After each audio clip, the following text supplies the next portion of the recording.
Hello, everybody, and welcome here up at BSN Network. Today is Monday, April 11th. It is another episode of the BSN Network podcast. Today, coming off another big weekend in sports. We've obviously had the opening weekend in baseball, which got going, which is super, super exciting. Yankees took 2 out of 3. Mets took 3 out of 4.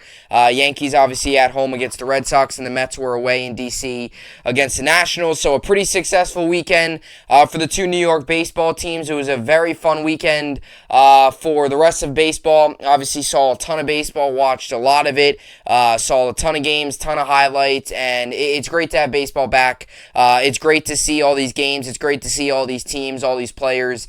I continue to go back to the lockout. Just 2 months ago, we didn't think we were going to have baseball. We did not think that there would be an opening day. We did not think that there would be a 162 game season, and we're here. The fact that we got here is great, and finally we got baseball, and the first weekend has been awesome. It's been nothing short of amazing, and it's been a lot of fun. And there's been a lot of really good games. There's been a lot of exciting moments. There's been a lot of like I said, for early in the year, there's been a lot of really good moments already. We've seen some crazy comebacks, some wildness in the last innings. We saw a grand slam by Pete Alonso. We've already seen the benches clear between the Mets and the Nationals. So we've seen a whole lot this weekend, and I've always kind of said this, like, now we get out of the honeymoon phase, and now it's like the season really starts. Now this is the grind. It's like the grind really starts now. It's like Monday, got games, and boom, boom, boom, boom, boom. It's just day in and day out, just playing games, as we really kick things off here, as the 162 game season really begins now. After the first weekend, it's always like your second series is always like that's really like where things start to kick off, because that's when you have games just full on straight. Boom, games, 20 days in a row, you might have games. That's where it really gets, that's where the grind really starts to kick in. So, week ahead in baseball, a ton to get to, a ton to talk about. I know the podcast schedule has kind of been pretty crazy. This week, I'll be able to do Monday through Friday without any problem. So, I'll have a podcast up every day this week. My scheduling works out this week, so I'll have a podcast up every day. So that should be good. I'm pretty excited about that. A lot to get to today. We're going to get to two topics today. We're going to start off with the Yankees and the Mets. So we're going to kick it off with the Yankees and the Mets, recap the weekend, talk about, all the games that went on, and really just recap the Yankees and the Mets and recap, their weekends. And, it was a very good weekend for the Yankees and the Mets. Obviously neither team was able to get the sweep. Yankees weren't able to sweep the Red Sox, and the Mets weren't able to sweep the Nationals. But the reality is both teams took 2 out of, both teams won their series. Both teams did what they needed to do. And now today, both teams start up very big series against division opponents early in the season. Yankees took 2 out of 3 against the Red Sox. Now they start up a big 4-game set early in the year against the Blue Jays. Mets, just got a big series win against the Nationals. Now they start up a big series coming up here, a 3-game set against the Phillies in Philadelphia. So a lot to look forward to this week. We'll get to both teams, talk about it. A lot of positives coming out of the first weekend for both the Yankees and the Mets. My second topic today will be the Nets clinch the 7th seed.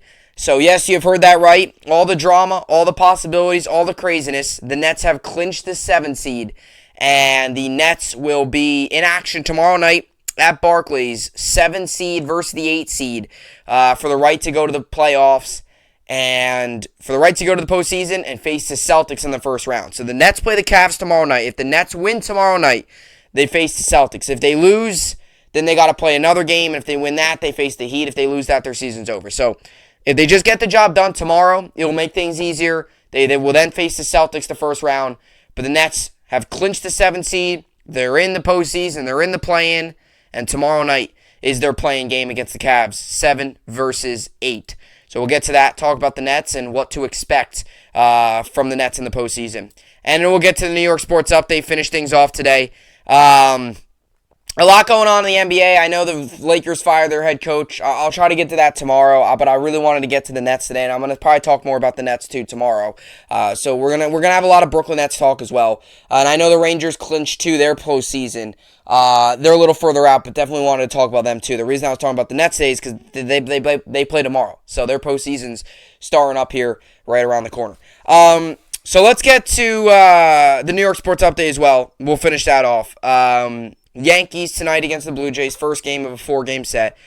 First game of a 3-game set for the Mets and Philly. As for hockey, nothing going on for the Islanders and the Rangers. And as for basketball, Knicks season's done. They finished up their regular season yesterday. A lot of positives come out of their final regular season game. Obi Toppin played very well. Quickly played very well. So there's a lot of young talent on that Knicks roster that you can hope that continues to get better throughout the offseason and into next year. And then the Nets will be on tomorrow. So no more Knicks. Knicks season is over. Regular season's done in basketball, and now it's postseason time. And NHL postseason as well is right around the corner. So a lot to look forward to and a lot to get to today on the podcast. So with all that being said, this is the BSN podcast, and let's get right into it. So it was a very fun weekend. 162-game season has officially started. Started on April 7th. The Yankees game obviously got postponed. So they started up on the 8th on Friday. They had a game Friday, Saturday, and Sunday. And the Mets had games Thursday, Friday, Saturday, and Sunday. Both series were amazing. Both series had a lot of fun. Both series had some drama. You obviously had the Yankees getting the walk-off hit in their first game. That was a comeback win. They came back in the second game. Last night, there was so many opportunities. They left an 11-man on base. Couldn't get a run across. With runners on. They had 11 hits. It was a really frustrating game.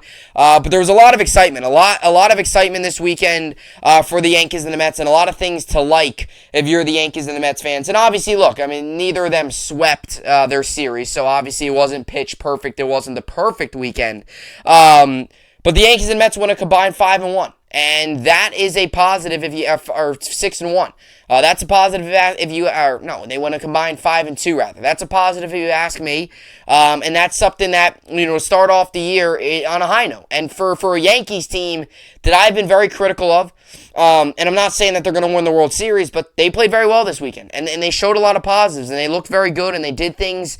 They were playing well, and they were hitting the ball, hitting with, other than last night, they were hitting with runners in scoring position. Friday and Saturday, they were hitting with runners in scoring position. Last night, they couldn't hit with runners in scoring position to do for anything. I mean, they couldn't do anything last night with runners on, and it was very frustrating, and those are the type of games that you need to have. But to kick off the season, and we'll start the Yankees and get to the Mets. To kick off the season the way the Yankees did was solid. It was a good way to start. And like I said, for me being critical, for many Yankee fans being critical of the roster, the Yankees came out with some fire. They came out with some energy. They came out with some fire. They came out with a little bit of a chip on their shoulder the first 2 games.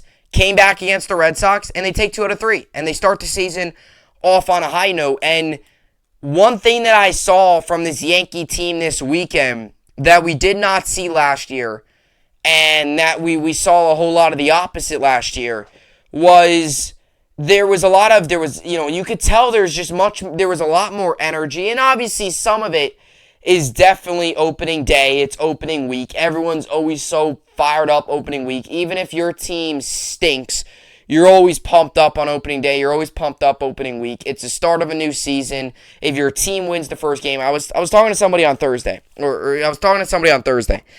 and I said, and we'll get to Cole and stuff in a second, because I know he struggled a little bit, and I got my scorebook in front of me, because I did Saturday's game and I did Sunday's game. Wasn't able to do Friday's game, but I do the scorebook obviously for the for pretty much every Yankee game I watch. I do the scorebook for. So I have the scorebook in front of me, so I'm going to give you some of the numbers for my scorebook in last night's game, and we'll get to Cole too, and then we'll get to the Mets and stuff, but.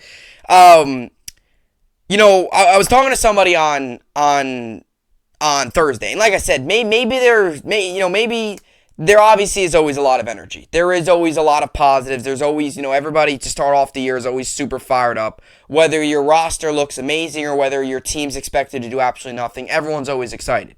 And I always call the first series of the season is always like the honeymoon phase. It's like That's your first series. You kind of get a baseline of what the team looks like. And after that, it's like now the real thing starts. And I noticed that yesterday, or I noticed that over the weekend, like there was a lot of energy. And I don't know if it's just opening week, guys are fired up, big crowds, just starting off the season. Guys have been hungry. The lockout lasted pretty much the entire offseason. They only had a little bit of time to ramp up. So guys are kind of fired up. Boom, let's go. Let's get ready. Let's get going. But I feel like the Yankees definitely showed a lot more energy. And last season, one thing that I saw out of the Yankee team was there was a real lack of energy. And there was a real lack of, energy, lack of fire, a lack of, that one guy in the dugout that's hyping up the team, getting guys going. And I felt like this weekend we saw that from the New York Yankees. We saw that energy. We saw that burst. We saw that kind of excitement. We saw that good at-bats. We saw some, solid pitching. We saw the bullpen coming out and really dominating. There was a lot of positives to take away. And like I said, was it a sweep? No, it wasn't. But was it 2 out of 3 against a division rival last year that dominated us for the majority of the season? Yes, it was. Friday was a good win, right? Came back. Anthony Rizzo's scorching right now. Great series for him. Great start to the season for him. A lot of positives for his side. Donaldson obviously had the walk-off hit, so it was a good start for him. LeMahieu got on the board with a home run. Stanton just continued to dominate the Red Sox. Judge, getting on the board with the hits, had a two couple bloops, two couple good singles. The first one was a hard line drive to left field. Second one was a little blooper that you got to take, and it goes down on paper as a single, and you got to take those. And Judge looking good, Rizzo looking good, Stanton looking good. All of that's looking good. Bottom of the order struggling a little bit. Gallo really struggling now. He has had some better at-bats. He's been swinging. He's been making some contact, but he's not getting on base. He's not getting hits, and that's the reality. You could talk about good contact. You could talk about good at-bats all you want. He's not on, he's still striking out, at a high rate. He had a strikeout yesterday in the 9th inning. He's still getting under it a little bit. There's definitely it's still a tough start. What is he, 1 for 10 to start? So 1 for 10 is 1 for 10. Even if you try to start to sugarcoat it, he's batting 100, and he's had 10 at-bats, he's had 1 hit. So no matter how you sugarcoat it, he's been struggling. Torres has been off to a little bit of a slow start. He did have a double last night for his first hit, so maybe that gets him going a little bit. Hicks is Hicks. Falefa's off to a slow start. Trevino had a single yesterday. He's been fine. And Higgy's, Higgy's done.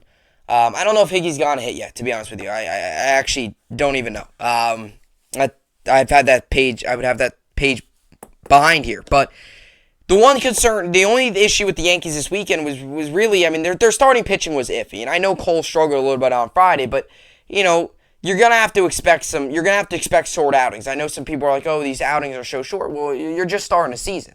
You're going to have short outings. You're going to have to ease guys into it. You're not going to go out there first game, throw 110 pitches, and throw 9 innings. There's no need to do that. So they've had some short outings. Last night, Yankees called a break. I seriously thought Montgomery was hurt badly, but obviously that wasn't the case. But the one thing with the Yankees is the bottom of the order, and it's struggling right now. And it's that 5 through 8 hole right now is struggling. Gallo not playing well. Torres, so far off to a little bit of a slower start. Now he did not play. Now he did have the sac fly on opening day, which was pivotal. Didn't play on Saturday. I believe no, he did play on Saturday. Didn't really do much. Yesterday was his first hit, so off to a little bit of a slow start. But he did have that sac fly RBI in the opener, so you got to give that to them. Hicks off to a terrible start. Gallo not great. Falefa off to a slow start. So. Definitely some slow start towards the bottom of the order. But you look at the top of the order, and I know Donaldson struggled yesterday with the 3 strikeouts. 3 strikeouts looking. He did have a single. He went 1 for 5 with 3 Ks looking. But Donaldson's been fine. He's been hitting well. Rizzo's been dominant. Yet again yesterday, got on base 3 times out of his 5 at-bats, had 2 walks and a single. And he also had a run scored. Judge had 2 singles yesterday. He's been good. And Stan as well. We all know he had 3, Stan went 3 for 5 yesterday. And we all know what he's done in the opener. He had a home run. On Saturday, he had a home run. Stan off to a great start and continues to dominate the Red Sox. It's just that bottom of that order that's been a little bit of a struggle. But yesterday, the big thing for the Yankees was leaving 11 runners on. And one thing that we did so well in the first 2 games of the series which is why we won those 2 games in the series, was hitting with runners on, and we took advantage of our opportunities. And yesterday, the Yankees didn't do that. And that was obviously very tough because against a good team like the Red Sox, I mean, any opportunity you get, you need to take advantage of it. And I recall, the first inning, Red Sox put up a 2-spot on us. And it was a long first inning. I believe the Red Sox put up, they did. They put up a 2-spot on us in the first inning. Just wanted to check the other side of my scorebook, and they did put up a 2-spot in the first inning. But the Yankees came back in the second inning, had bases loaded, and then Torres flies out. And it was a great at-bat by Torres. It was 1 pitch away from being a walk and a run score. So bases loaded in the first inning to not get a run across deflates you a little bit. And then they came back again in the second inning, got a runner on. It was a runner on second, and they couldn't get a run across. That hurts. Third inning hurts as well. You had second and third, and you couldn't get a run across. That hurts as well. Definitely hurts. Couldn't get a run across there. They were able to get a run across I apologize, I'm reading the wrong inning. Second inning was the runner on second. Third inning was they were able to get 1 run across, but there was still 2 left on base. They still had second and third got left on base. So, obviously that definitely hurts. But they were able to get a run across at least in the third inning. Fourth inning was big. They were able to get 2 runs. Rizzo with the single was able to get 2 runs in. Trevino and Fleff were able to score. And we had no runners on left on base that inning. But the big thing is, when you look at yesterday's game, I mean, then you go to the 5th inning and you leave 2 runners on, second and third yet again, and you can't get the run across, and that hurts. And it's the bottom of the order again. Hicks popping out to the third baseman, Connor Fleff, and then striking out. When you have 1 out and you have runners on second and third, you have to get one of those in. The pop out and then the strikeout, not get a ball out of the infield, not going to win you games. You left 2 runners on in that inning. Then you had you had a single, and then you had back-to-back strikeouts in the 6th. And then you go to the 7th, and you had a leadoff single, and nothing going after that. That hurts as well. So, it's definitely frustrating, no doubt about it. You get a leadoff runner on, you get a guy on early, and you can't get him across. That hurts. And then you go to the 8th inning, you had the leadoff guy on again, and you couldn't do anything with it. So there was a lot of chances yesterday for the Yankees. Just couldn't take advantage of them. And then in the 9th inning, they went down 1-2-3 with Judge striking out, Stan striking out, Gallo striking out. So yesterday was definitely tough, but overall it was a good weekend. And you go to Saturday's game was really good. They were able to come back. Friday, they were able to come back. And there's a lot of promising signs early. Rizzo, Judge, Donaldson, Stanton, a lot of really LeMahieu in the games that he's played has looked good up to this point. So a lot of positives. There's a lot to like, both the Yankees and the Mets, but a good start for the Yankees in a big 4-game set starting up today at this stadium against the Blue Jays. So Yankees take 2 out of 3 against the Red Sox. Gotta feel good if you're a Yankee fan. I feel great. I do. I feel good. I would have felt even better with a sweep, but look, if you can win each series or you can win the majority of your series, you're going to have a successful season. A lot of times people get too caught up in sweeping teams. In reality, you took 2 out of 3. You won the series. That's all that matters. You win each series, you're going to be fine. A lot of people are like, oh, didn't get the sweep. This is terrible. This is awful. You won the series. You're perfectly good. I'd rather win the series and lose on Sunday than be the Red Sox yesterday, lose the series, and just win yesterday. Yankees won the series, and they take 2 out of 3 against a division rival in which had their number last year. So a good start for the Yankees. And as for the Mets, good start for the Mets too. A Mets team that came out and looks good. And they're without their star pitcher in Jacob deGrom. And they look good. They're playing. They played well. They've got some big boosts from their bats. But a lot to like if you're a Met fan. They win opening day 5-1 behind a strong start by Tyler McGill. And look, for Tyler McGill standards, very good start for him because he had to come in, fill in a big shoes of Jacob deGrom, and he did very well. And that's what you want. That next man up, that mentality, that next guy to step up, and Tyler McGill did that. I mean, Jacob, you're filling in for Jacob deGrom. Those are big shoes to fill. Tyler McGill went out there. He was calm. He just delivered strikes, threw, was throwing hard, was throwing good. He came out with a lot of energy, and pitched very well. And I felt like the Mets as a whole put together a really solid performance. They had 2 in the 5th, 2 in the 6th, added on 1 more in the 7th, one opening day. And obviously, I know the big storyline in this series was a lot of drama in this series. There was a lot of craziness. There was a lot of wild. I think if you're a Met fan, you're obviously happy they took 3 out of 4, but there was a lot of chances this series could have went south. Alonso took one to the shoulder, deflected into his C-flap, this close from getting nailed in the face. Lindor actually got hit in the face. His tooth is chipped, but this close to being on the IL for an extended period of time. And Buck Showalter actually led the team out of the dugout. And led the team out of the dugout, during the game, and there was benches clear. Benches cleared that early in the season, and rightfully so. I mean, the Mets were frustrated. Here you have a Mets team that is getting drilled by pitches, and yet the Nationals are like, oh, it's the new balls they're working with. They can't get. I mean, come on, you're in the major leagues. It can't be that hard to control a baseball. Nobody else had major issues with the baseballs this season. And, I understand there's a lot of inexperience, but I mean, come on. I mean, I'm not saying it's intentional, but if it is seriously you're losing control, then it's like, why is that guy pitching? He's in baseball. You shouldn't be hitting 6-7 batters in a 4-game series. That's really bad. So, a lot of drama. Mets won 7-3 on Friday, won 5-0 on Saturday, and lost yesterday 4-2. But, yesterday, even though they lost, similar to the Yankees, there was still some promising signs. There were still some positives to take away. Carlos Carrasco pitched very well in his first start of the season.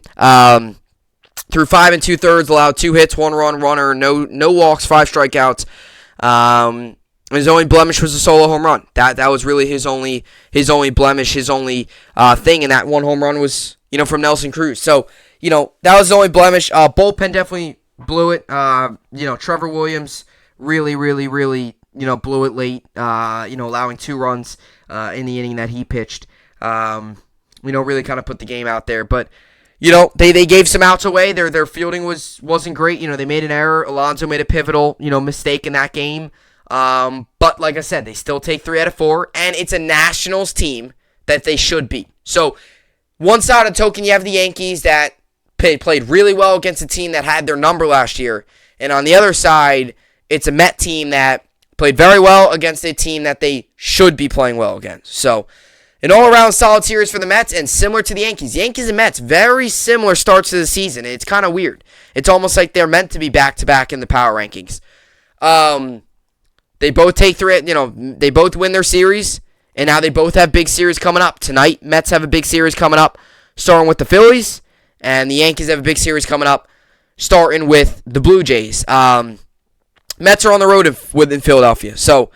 like I said, these are big series early in the season. If the Mets can continue, like I said, the Mets, the biggest thing for them is when Jacob deGrom comes back. As long as Jacob deGrom comes back, if they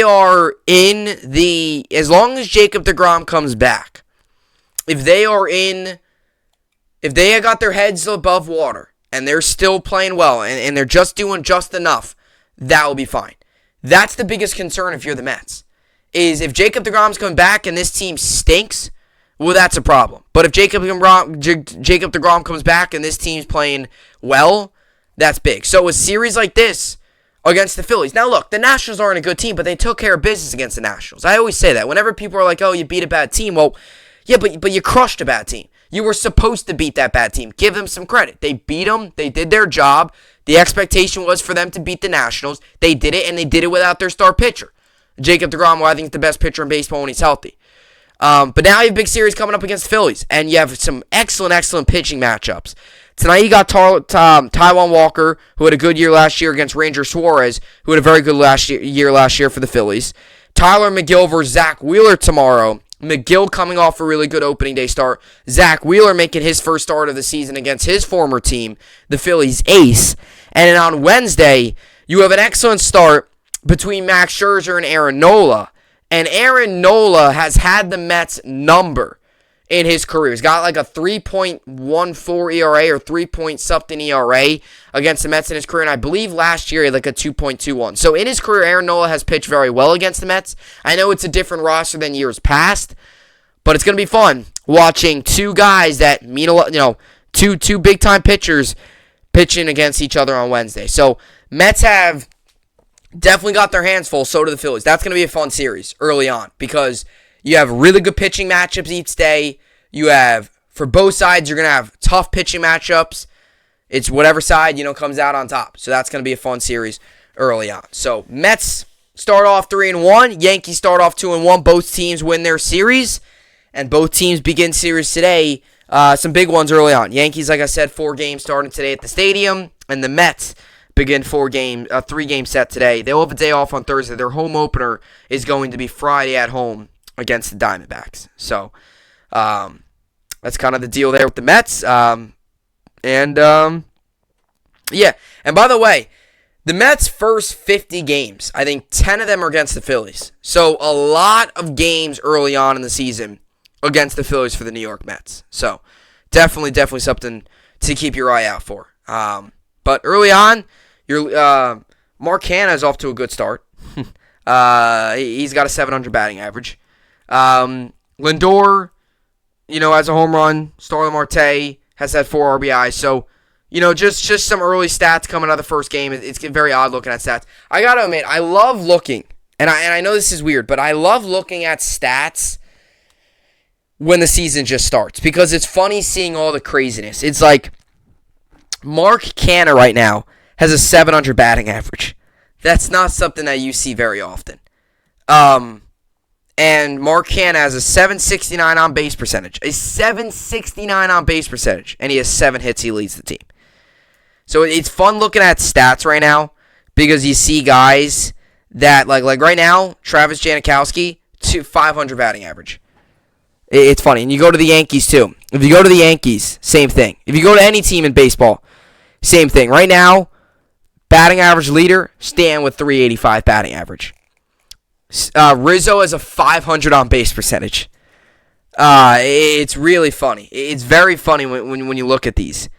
Yeah, Rizzo has a 500 on base percentage. Your leader in RBIs is Rizzo. Your leader in hits, Stan. So it's funny looking at all the numbers. Like Trevino, 500 batting average. Rizzo's got a 300 batting average. And then also too, same thing, vice versa. If you have one hit in 10 games, if you have one hit in 10 at bats, you have a 100 batting average like Joey Gallo. So it works the same way. Just like it's cool to see, just like it's good to see how good you are to start the year, it's just as funny to see how bad you can be. If you have one hit in your first 10 at bats, you're batting like 100. So that's always it's funny to see all the stats, and it's funny too to see some of these guys, like some of these bench players, have like 1,000 batting average because they've had like one at bat and they got a pinch hit or something. It's funny when you see all that stuff. But a great weekend to start off in baseball. A lot more games coming up, and coming up next, we're gonna get to some basketball. Yes, you have heard that right. The Brooklyn Nets, the NBA regular season is over. The 82-game season has concluded. And now it's time for the postseason. Brooklyn Nets yesterday officially clinched the 7th seed. And they will get a matchup tomorrow night at Barclays against the Cleveland Cavaliers for the right to go play the Boston Celtics as the number 7 seed in the playoffs. So Nets Celtics tomorrow night. We'll talk about it, preview it. We'll preview it more tomorrow. We're going to get to the Nets and where, kind of their postseason outlook and as we get you ready for the game tomorrow. We'll get to that and much more coming up next. All right, so welcome back here up at the podcast today, Monday, April 11th, coming off of a big weekend in baseball, and it was also a big weekend in basketball because it was the finish of the 2021-2022 regular season.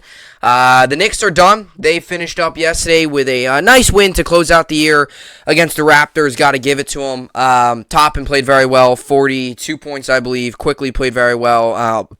And really, I want to do my Knicks season recap. Kind of just looking at their season and what's to come ahead in the offseason.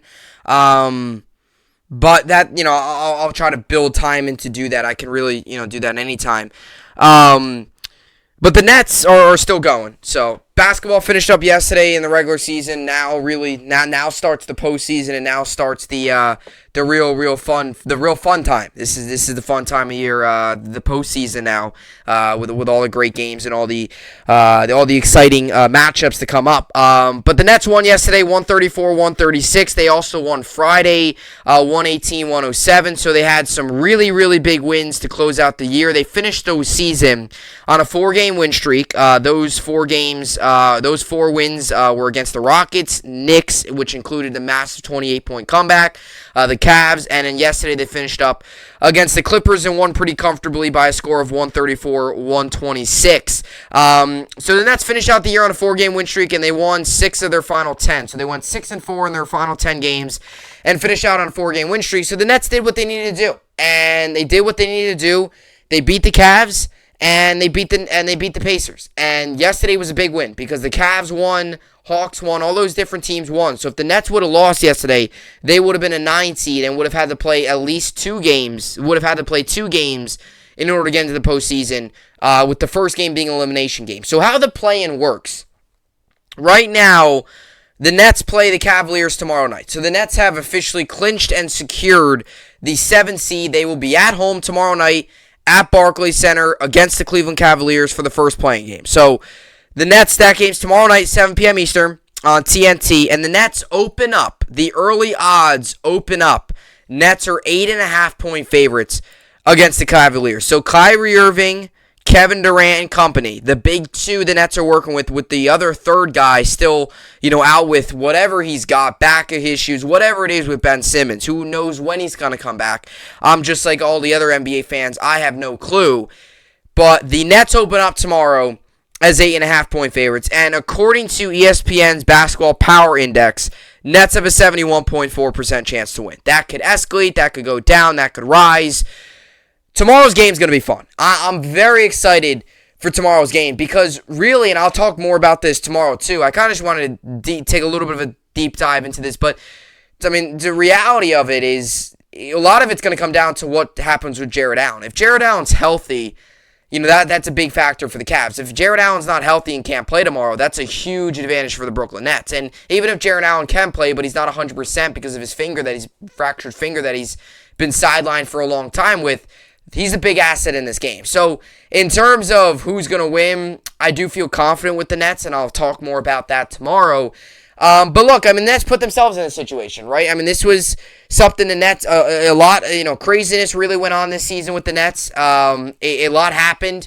Obviously they started the season with Kyrie Irving not being able to play home games. Kyrie Irving, to start the year, didn't play at all, and it was just James Harden and Kevin Durant. And to end the season, the last game of the season, it was Kyrie Irving playing full-time. He was playing a home game.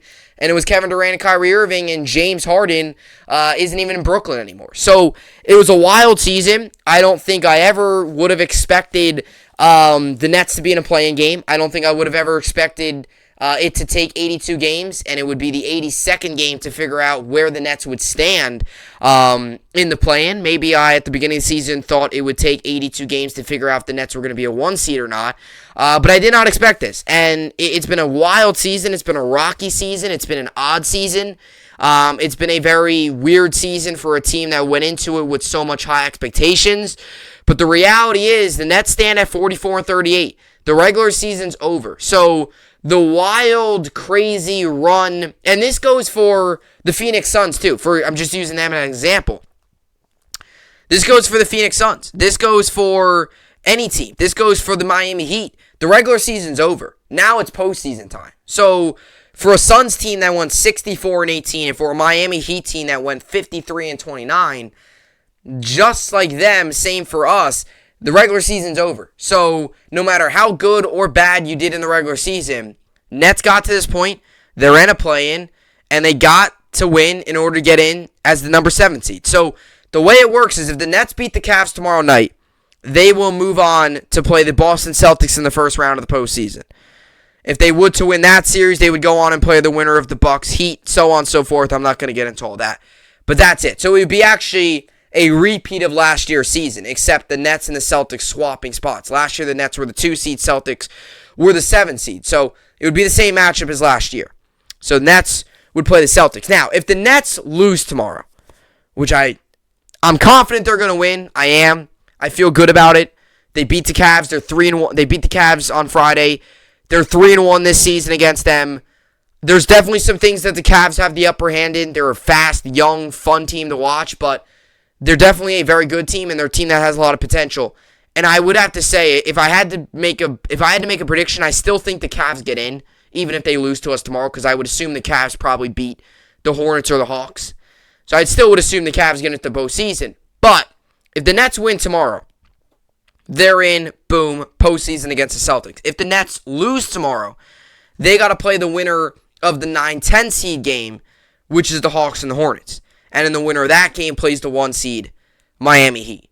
So the Nets have 2 chances to get in. If they don't win tomorrow, they have 1 more chance. If they don't win that game, their season's over. The easiest, the least stressful would to be win tomorrow, and you could sit back and relax and watch the rest of the play-in play out for both the Western Conference and the Eastern Conference. And you could sit back and relax and enjoy that and wait for the postseason to start, which the game 1 of the game 1 of the first round is going to be on Sunday, with the Celtics versus the winner of the Nets Cavs. So that will be game 1 will be on Sunday. So if we win tomorrow, we got a couple extra days off. We can sit back and relax and wait until Sunday. So that's my hope, and I do feel good about it. But like I said, with the regular season, look, it's regular season's over. So even for the number 1 seeds with the Heat and the Suns, and whether you're the 10th seed or the whatever you are, the regular season's over. This is a new season now. Nobody cares about what you did in the regular season. Nobody cares about what you did on the 34th game of the season this year. I couldn't even tell you who the Nets played on the 34th game of their season. So nobody cares about that anymore. The Nets-Pacers game last night, or yesterday afternoon, I watched the game. I saw it. They won. I was happy. I've moved on from that. Focus now strictly is on the Cavs. So regular season's over. It was a crazy, wild regular season. I did not think one bit early in the year the Nets would be in the play-in, but they are, and it's where we stand. I'm excited. I'm pumped up. I'm hopeful. I hope the Mets can get the win tomorrow, and move on. We'll get to more of the stats and numbers and matchups tomorrow, but the Nets clinch the 7th seed. So Nets Cavs tomorrow. The Nets get the win. They move on. And I don't want to think of the other option because I know the other, but I would just rather get the win tomorrow, sit back and relax, and get ready for the first round matchup on Sunday. So 44-38 regular season. It was wild. It was crazy. It was a lot of bumps, a lot of just craziness. But we're here. It's where we're at. And look, postseason's upon us in the NBA, and I'm super excited about that. All right, so let's finish up today's podcast with the New York sports update. We'll start off in the NHL. No, nothing going on really other than Canadians and the Jets. I'll take the Jets. No NBA games, obviously, like I said, going on tonight. Tomorrow, they'll be back up tomorrow. As for baseball tonight, we got a lot of good games. You got the Rangers and the Rockies, Tigers and the Red Sox, A's and the Rays, Mets, Phillies, we'll get to that in a second, Nationals, Braves, Twins, Mariners, Marlins, Angels, and the Padres, Giants. So the Mets, Nationals tonight. Mets come into this one 3-1. Nationals come into this game 2-1. Phillies rather come into this game 2-1. Mets got Taijuan Walker on the mound. Phillies have Ranger Suarez on the mound. The over/under set at 9. This game goes on tonight, 6:45 p.m. Eastern. You can find it on FS1. 66% of people think got the Phillies winning this one. So we'll see how that plays out. And as for the Yankees and the Blue Jays both come into this game winning 2 out of 3 in their first series. Blue Jays got Alek Manoah tonight on the mound. Yankees got Jameson Taillon, and the over/under tonight as well is set at 9. This game goes on tonight, 7:05 p.m. Eastern. 72% of people in the Blue Jays will win. So that will be an interesting one to see how all that plays out. By the way, Yankees lineup got released. So I'll read it to you. Here we go. So this is the Yankees lineup today. It's about 3:40 p.m. Eastern. So this is the Yankees lineup today. Blue Jays have not released theirs yet, but the Yankees have. So this is the Yankees lineup today. So yesterday's, I'll just read you yesterday's. Donaldson, Rizzo, Judge, Stanton, Gallo, Torres, Hicks, Falefa, Trevino. Today's is definitely different. There's definitely definitely different. It's definitely different from yesterday. So leading off will be LeMahieu, who's playing third. Batting second will be Rizzo, he's playing first. Batting third, Judge playing right. Stanton will be in the cleanup, DHing. Gallo will be in left, batting fifth. Torres at second, batting sixth. Hicks batting seventh and playing center field. Batting eighth, catching is Kyle Higashioka. And making his Yankee debut is Marwin Gonzalez. He's batting ninth at shortstop. So that's your New York Yankee lineup tonight for Game 1 of the 4-game set against the Blue Jays. I have no issue with it. Like I said, you know how I feel. You know how I feel about Hicks and Gallo. I don't like either. I'm not a huge fan of either of them. Both of them have struggled. Both of them have played really bad. If I was Boone, I would personally take Hicks and Gallo out of the lineup. I don't think Hicks should be on the roster, but it is what it is. If I was Boone, I'd put Judge in center, Stanton in right, Gallo in left. That's really what I would do, personally. But, the only reason I put Gallo in left is because he's a better defender than Hicks.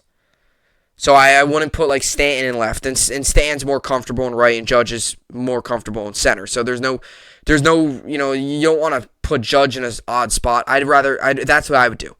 I don't like Hicks in line, but it is what it is. But LeMahieu leading off, I like that. I love LeMahieu. I really do. I like him a lot. I think he's still a great player. I think he's still a key piece, and he's leading off tonight. So, and it's Rizzo, Judge, Stan, Gallo, Torres, Hicks, Higgy, Gonzalez. Bottom of the order is a little different. Higgy's 9, Higgy's 8, Gonzalez 10. Yesterday it was Falefa. Falefa's getting the day off, which I think is a much-needed day off. He's struggling a little bit. He obviously got a double last night, which was nice for him, but I think with the pinstripes, he's getting, a little nervous, a little uptight. He's kind of got to get into the groove. So I think a day off for him isn't a bad thing. As for fantasy baseball, by the way, I'm in another league. So night before opening day, I got invited. 2 days before opening day, I got invited to another league. And the night before opening day, we drafted. So right now in my one league, I should say, so right now in my secondary league, I'm currently winning 191 to 144. I got Realmuto, Walsh, Torres, LeMahieu, Bichette, Whit Merrifield, Jonathan Scope, Soto, Springer, Teoscar Hernandez, Charlie Blackmon, Eviso Garcia, and Bobby Witt Jr. going today. And no pitchers going today. And in my first league, which is my main league, I should say, I'm currently winning 185 to 156. Today I've got going Realmuto, Walsh, Segura, Luis Arraez, Willie Adames, Carlos Correa, Gio Urshela, Bryce Harper, Aaron Judge, Lourdes Gurriel Jr., Adolis Garcia, Alex Krylioff, Charlie Blackmon, and my pitchers are Aaron Savall and Taijuan Walker are the two guys I got on the mound tonight. And, that's basically it. That's pretty much what I got going today. By the way, in fantasy basketball, I came in second.